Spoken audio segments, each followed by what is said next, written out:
Hi, welcome back to Little Candles. My name is Sherry and my channel is all about candle making and the candle business. Today's video is going to be about how to make a soy candle. In my case, it's going to be about how to make a coconut soy candle.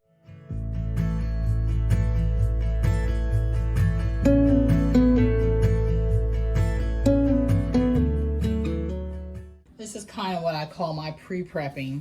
Before I even get anything out, I get the alcohol, which here's what I ordered off of Amazon. And I just bought these little small spray bottles just because they come in handy. Alcohol for candles to make sure that anyone picking this up realizes what's in here. And I just go ahead, give the jar a couple of squirts, and I just go ahead and clean it out. And I usually have my jars cleaned and prepped and ready and setting before I usually get anything else out there and ready. And I just turn the jar upside down and dry it with the paper towel setting on there. Or sometimes I just use a clean towel if I'm doing like 6 candles or 12 candles or what have you. And that's it. That you just prep your jars and then you can go on to the next step. We're going to start here on the counter where I already have some things setting out, and you're going to see that I have a small wax pouring pitcher set out since I'm only going to make 1 candle. I have a 9-ounce straight-sided medium jar from Candle Science. I already have a wick. This is a CD14, and you may notice that Candle Science may recommend a CD12, but based on the type of wax that I use, I had to take it up to a CD14. Also, I don't know if I've already said this before, a glove, because I'm going to have to dip this wax out of here. My weight scale, which is already set to grams. My laser temperature thermometer. I have my cup, which I'm going to pour my fragrance oil into. And I have from Aztec, I have the Bath & Body Works type of leaves, which smells really good. I haven't tested this one yet. This straw is for a little trick that I learned from another YouTuber of how to pour your fragrance oil into the cup without spilling it. Now, some of you are going to time with your phones or watches or even a cooking timer, but I actually use these sand timers here, and I have a little bit of a different technique that I use for making sure that I get a good hot throw. This is my wick setter, and then I have a stirring spatula that I'm going to be mixing it up in there with. And over here, I just threw some wax into my dumping bowl, and I'm going to measure that out actually onto the scale. I'm actually going to go ahead and set this over here to the side, but I am going to get this wax measured out, and I'm going to place it on here. The scale is not on, but I'm going to set this on here so that when I do turn it on, it will automatically be tiered down to 0. So I'm going to touch that, and hopefully you can see the zeros there. So I need, for 1 candle wax, I said, oh, not 1 candle wax. For 1 candle, I need 186 grams of coconut soy wax. So I'm going to put the wax in here until, it's kind of a chunky piece, but we got a little ways to go. I want to save the smaller pieces for when you get closer to the amount. So we need 186, we're at 101, 102, 126, keep going, 154, 162, getting closer, oops, 181, so now I need to put the smaller bits in here, and we want to get up to 186, 184, oh, I need a really, really, really tiny bit. 185, 186 on the nose. Okay, so we have our wax, so you can take your glove off like this. And we can set this over here to the side. So now we're going to take this over on the stove. Over here you can see I have a pot of water on. I have the oven turned on, and we're going to bring that to a low. I always keep it kind of low. not to a boil because I don't want to have all the steam coming up. And also I have my temperature set on 150 degrees. That is as low as this particular oven will go. Preferably I would have liked to done like 125. I don't know if they make an oven that goes that low, but mine is set to 150 degrees because of the wax that I use. Once again, to get good jar adhesion, I have to warm up the jar inside of the oven. So I will be doing that here in just a bit. Okay, so this wax, since it's such a small amount just for one candle, it should melt down. I'm going to turn this up just a little bit. Should melt down relatively quickly. Here, and as you can see, it's already starting to melt. The lights, I don't have my ring light over here, so it might be a little dimmer light over here. But as soon as we get that melted down, and I am going to melt this down to a temperature between 185 and 190. I always put my fragrance oil in at about 185. And again, whatever wax you're using, you want to look at the manufacturer's suggestions, and then through trial and error, you will develop your own technique. And basically this technique is to ensure, one, you don't get the temperature too high, that you are actually not ruining the wax, and you don't want to keep it too low because you want the fragrance oil to be able to bind with the wax so that you end up with a really good cold throw and an excellent hot throw. That's what the goal is. So as you can see, it is really melting here. Well, but we're getting there. And as soon as I can visibly see that all of that is melted, that's when I'll do my first temperature check. I give that a swirl before I finally check it. And you'll be able to see the, I don't know if you can see the top of the thermometer, but it is at 182. Okay, I'm gonna go ahead and turn the burner off. I'm gonna bring it over here. I'm gonna give it a final swirl, because one thing you need to know about these laser thermometers, they are only checking the surface temperature. So you wanna make sure that you raise it pretty high, at least about 12 inches. And where are we? 188. Okay, so a few degrees over, but we are definitely done with this process. And we're gonna go back to the counter. Okay, so while that is cooling down a little bit, I'm gonna do one final check.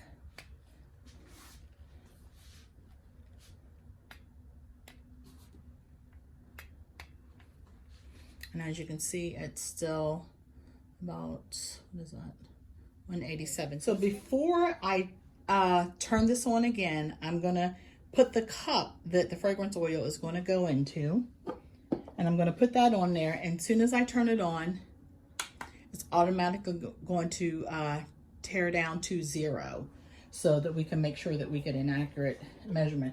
So I do, the actual measurement for 6%, I think is 11 point something, but I haven't had any issues, and I go ahead and just use 12 grams per candle. So this is the little trick. You take the straw and you pour, and I hope that you can see this, the weight scale, and then that way it doesn't get all over. And you're gonna put 12 grams of fragrance oil in here. So it's at 8, 10, okay, there we go. 12 grams of fragrance oil, and I just take this. Okay, then we can set this to the side. And once again, to check the temperature. And while we're waiting, I don't put the wick inside of the jar just quite yet, but I am gonna set this jar inside of the oven to let it warm. So here's the magic that I think happens that has worked well for me. As soon as I pour this, I don't stand and swirl. I turn this upside down. This is a 2-minute stand timer, and this is 10 minutes, so that I can kind of gauge how many times I've flipped this over. So I just go ahead and I give it a swirl. And I just let it set, because heat, if you got any kind of a science brain, you will understand that heat does its thing. Heat is going to break down that wax, break down that fragrance oil, and going to allow those things to bind. And so that's the magic of science. It's going to happen no matter what if you put the right things together. So just maybe another little swirl. And the only reason why I'm swirling a little extra this time is because it is a very small amount of wax. So by the time you add the 12 grams of fragrance oil in there to the amount of wax, then you'll come out with a total of 198 grams, which is the total amount of wax that I put into my 9-ounce straight-sided jars from Candle Science. And as you can see, I don't like to mess with the timer, but if you can't see it from back there, you should be able to see it right there. And so it definitely has not been 2 minutes, but I will check the temperature after 2 minutes because this does go down rather quickly. I've got the jar in there warming up. We don't need the scale anymore.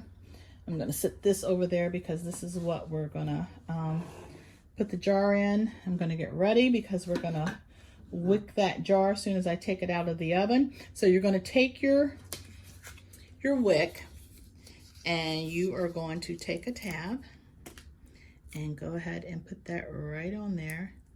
And then you're gonna go ahead and load this up. And if you don't have this, you'll just center it by hand the best that you can. But that is magnetic, so it sticks to there. And then when I get ready to put it in the jar, I'll take this little piece of paper off and it'll stick right on there. So 2 minutes has gone and we're gonna flip this back over, but we are gonna measure this temp real quick. And like I said, when it's just a little bit of wax, it goes down fast. So as you can see, that is 154. So we still have a ways that we can go. So flip the timer over and let it keep going. I am actually gonna pour this into the jars at 145. And that won't take very long to get to that temp. So I'm gonna go ahead and grab the jar out the oven. Okay, this jar is warm, slightly a little extra warm to the touch. So you may wanna use a glove, but since it was just one, I just went ahead and grabbed it. So what I'm gonna do is take this paper tab off of the end of this, and I'm gonna hold it. See how this goes up and down like a piston? I'm gonna hold this up. I'm gonna set it down on the jar and it will set evenly. And I'm just gonna press it down and there you go. Your wick is there. So we can set that over there. Your jar is ready to go. Fragrance oil, I'm not adding any color to this. We're gonna give it another little swirl and we're gonna trust the process of science that it's working. I'm gonna go ahead and check this temperature before that 2 minutes. And like I said, if you had more than more wax, and you have to move the spatula out of the way and make sure that the temperature is even with the liquid, or the melted wax, I should say, because this is gonna check the surface and we want as close to 145 as possible. So we are at 149. I'm just gonna give it to that runs out, and then I'm just gonna go ahead and pour it so we can get rid of this paper. Okay, so we have allowed this to marinate for 4 minutes because I did 2 minutes and then I flipped this up. So we're gonna go ahead, I'm gonna get a napkin here to take the spatula out. And I'm gonna hold on to this napkin just in case there's a spill, but let's lay that over to the side. And then we're gonna go ahead and we're just gonna pour. And I'm gonna pour slow and steady. And this should be the exact amount that fits into this jar.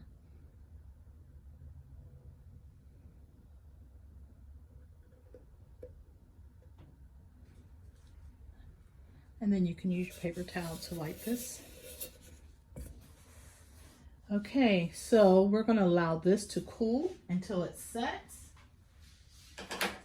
And you may not have one of these, but you can use this. This is what I use because I bought these off of Etsy. Or you can use a clothespin just like this. And I usually get down at eye level and make sure that the wick is straight up and down and then also centered all the way around. But for my purposes, that's to show you that this does in fact work, and you would just leave this set for 24 hours. But I'm gonna go ahead and run this wick through here. I've got a little wax on the hair from previously. Spin this around. Okay, and you pull the wick up. I said the wick. Pull the wick up, not too harsh, just snug. And then I just dip that down in there. And I give it a tug, make sure that wax doesn't fall in there. And that way, I make sure that I have a perfectly centered bottom placement and I have a perfectly centered top placement. So there you have it. And this will cool within, well, I don't know, 2 to 3 hours. And but I would not trim the wick or do anything to it for the next 24 hours. And I certainly would at least allow it to cure a few days, 2 to 3 days, depending on the fragrance oil that you have used. And the magic number is to allow a candle to cure for 2 weeks to get the peak hot throw from the candle, and I guess also the cold throw. So here we are 24 hours later, and it is now safe to check the candle. And as you can see, it has amazing glass adhesion. I don't see any like wet spots or anything. That's the sole purpose of the warming of the glass. And it does, I tell you, I have gotten amazing candles by warming the glass, at least warmer than room temperature. So I'm always careful not to knock any of these little bits of wax down into the jars. We remove the wick stabilizer and lay that to the side. And as you can see, that top turned out pretty good. Sometimes I just do a little tap just around the wick area, but you can see that smooth top. This is the main reason why I love the C6 wax. And we're just going to go ahead. I don't take mine all the way down to the 1/4 of an inch until I'm about ready to burn, but for now I just trim it down, and that's not too far off, and I'll give it a little pinch, and that's a pretty good looking candle.